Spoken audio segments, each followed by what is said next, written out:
I'm CJ Lawrance. I'm the CEO of Black with No Chaser, a media influencer company based out of the United States of America.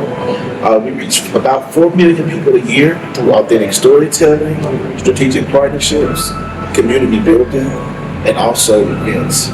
So I'm really excited to be here. Yes. So, Mr. Lawrence, as a CEO of Black with No Chaser, what was your core strategic objective in conceptualizing the bridge, and how does this event advance your long-term vision for structured economic collaborations between African and US-based Black professionals? Well, first, I have to give a lot of the credit for the bridge and the vision behind the bridge specifically to Maria Lloyd, my chief marketing officer. She's extremely dope at what she does, and we brought her in for the purpose of doing exactly this type of thing. As far as the vision is concerned, I've always wanted to globalize Black with No Chaser, and when we created the name Black with No Chaser, it was with the intent that there be an understanding that this was about the diaspora as a whole, and not a separation of the diaspora. The goal was always to make this connection.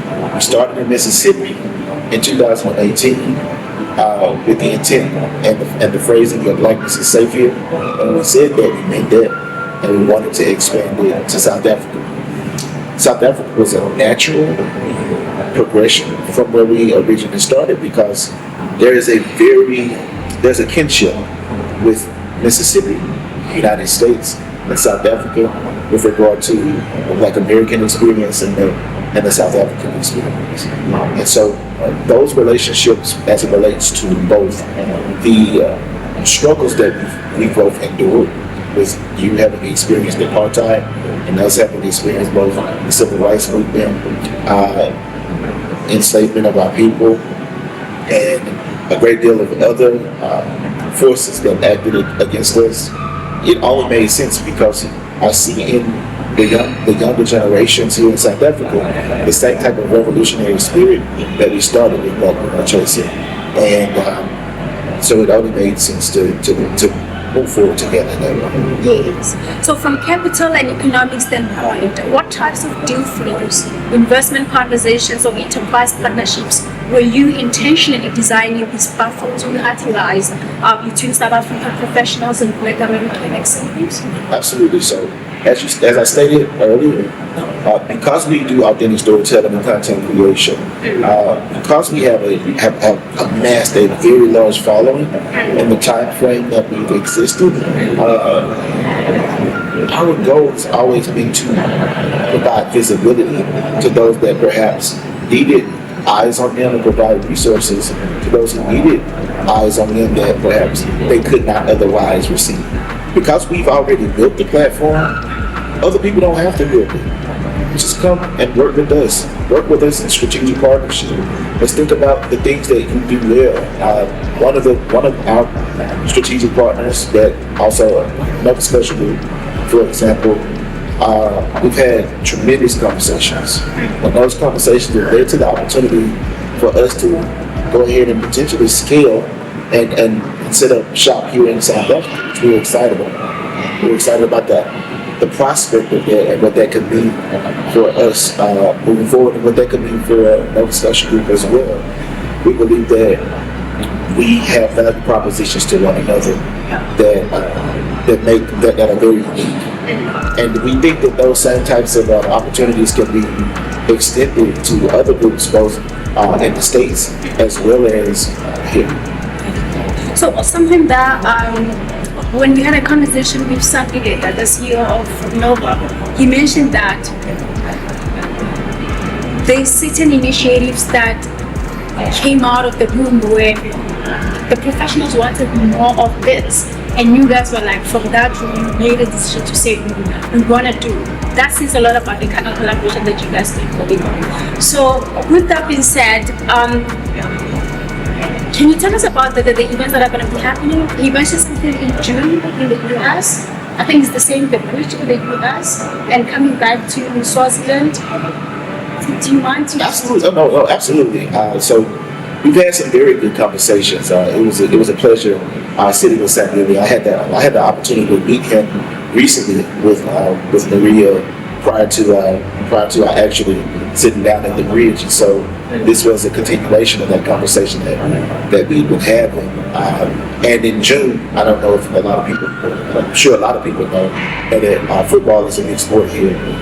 In June, in the United States, we'll have the World Cup when we're hosting games there this year. So St. Louis expressed the desire to come and attend the World Cup, and we intend to be gracious hosts when he's there, and hope to continue those conversations, introduce him to some of our friends, brokering relationships. It's been one of the things that both Maria and myself prided ourselves in as it relates to this, and what you see as far as the participants in the bridge, both from the United States side as well as the South Africa side, is really an extension of the way that we've gone about interacting with people, both business leaders, creators, entrepreneurs, both in the States as well as South Africa. I think Swaziland presents a great deal of opportunities. Had a great conversation with a gentleman from Swaziland. Yes. And we exchanged information with the desire to help Swaziland think about the ways in which they can leverage their story. I think it's a remarkable story. Their independence, the fact that it's one of the countries that is not facing the same type of tariff situations that many of the countries throughout the globally face as far as shipping to the U.S. is concerned, makes it a very unique position. And so we're thinking through what ways can we help to tell that story, amplify it, and connect Swaziland with the right people. The other night, there was an American entrepreneur who is in the beauty sector, and I thought that it would make a great deal of sense for her to connect with Swaziland and tap into organic beauty there. In a lot of ways, we see Korean beauty often uplifted. Particularly, it's a trending topic now. Korean beauty supplies and skincare. This is something that you can see trending on TikTok and Instagram and throughout the world. It's our belief that African beauty, African skincare should be something that should be brought to the forefront.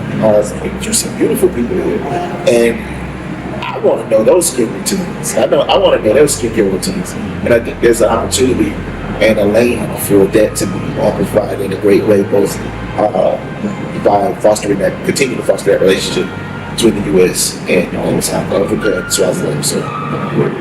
So you just came to just elaborate something that has to do with building an ecosystem. So what role do you see yourself playing, not just as a convener, but as an ecosystem architect in aligning talent, capital, and opportunities across borders, particularly between Africa and the United States of America? Absolutely. I think that we see ourselves as an amplifier. We see ourselves as a scaler, an innovator, and one who can connect. If we can do those things and do those things well, then there's no reason why we cannot collectively win together. Some of the things that we've been able to do well, even as a bootstrap company, we built our company from the ground up together. There's a small group of people who have made such a large impact. We started in Mississippi, and somehow we've made our way to South Africa. And I think that speaks volumes, and I think it speaks to the same type of spirit that we recognize in the South African people that we've had the opportunity to encounter, and the business people that we've had the opportunity to encounter. We understand that resources are often the limitation for any of the companies that we deal with, particularly Black businesses globally. If we can exchange value to one another and leverage that value for one another, then I think that it creates, it breaks down the walls that currently or have often existed. And because I think we're all young enough and ambitious enough to do it and see it through.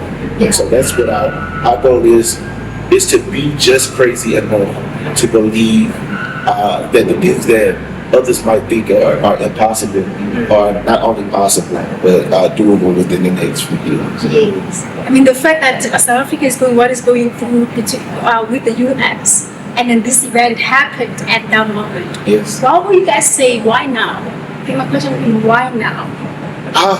Why not? Is the response I would say to that. There's no better time. To be quite honest, we know that many eyes are on Africa as a continent right now, on South Africa as the economic hub of the continent.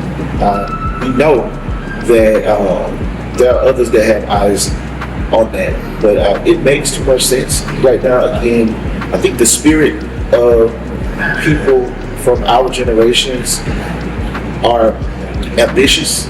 I think that technology has closed the gap in a great number of ways that allows us to fight back and create and build in ways that perhaps 10 to 20 years ago we would not have been able to do. Zoom didn't exist in the way that it does now. The internet didn't function in the way that it does now. Things like artificial intelligence have helped to close the gap.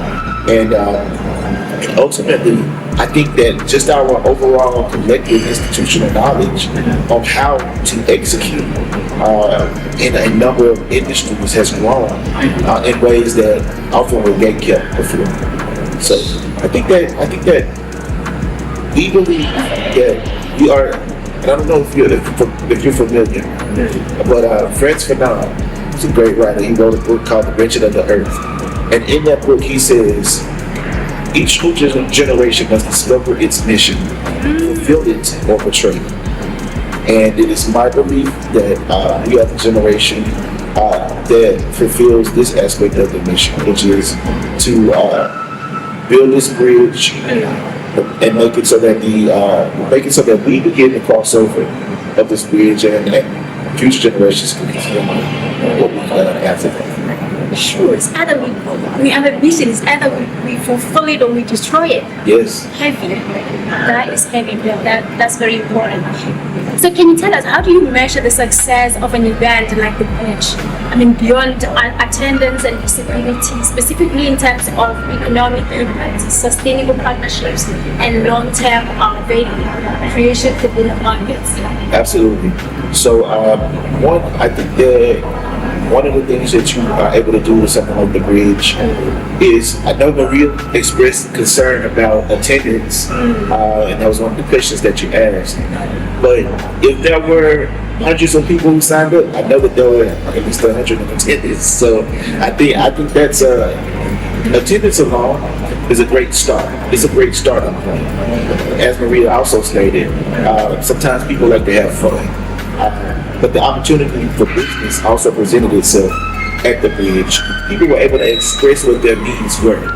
And by hearing what those needs are, many of us I heard strategic partnership opportunities and the desire to collaborate a great number of times. I heard people express the desire for capital. So what we were able to do, even in that short amount of time, was gather data necessary to begin to understand what the needs are, not simply in Mississippi or in the United States or in South Africa, but this was a common need from Benin to Swaziland to South Africa to Mississippi.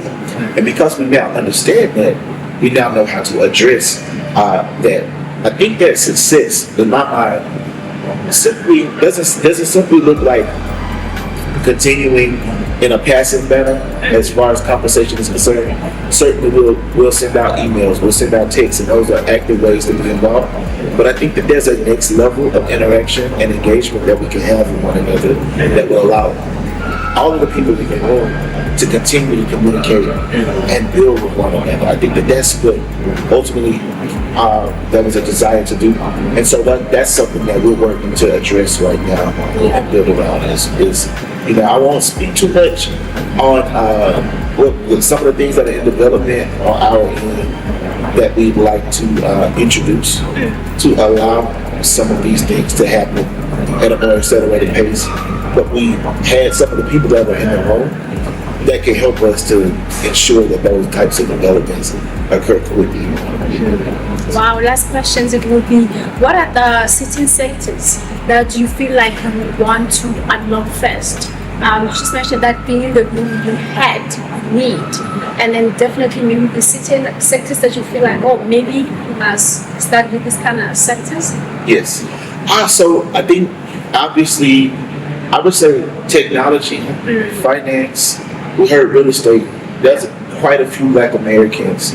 As you know, if you're following the news at all in the United States, if you're following the news, if you know the state of America, it has not ever been kind to us.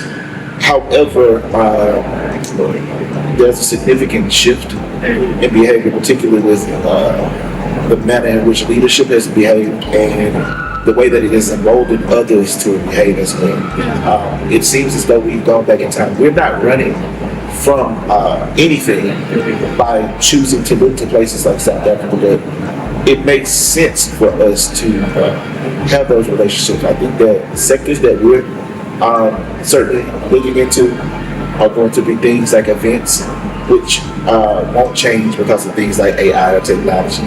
People still want real community and real experiences, as we saw even from the bridge.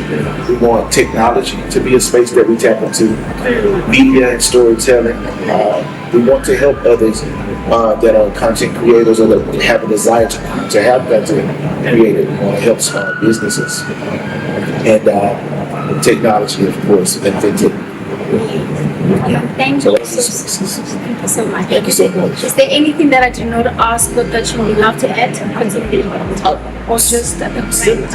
I would only say that our desire is for this to be the beginning of something and not a moment.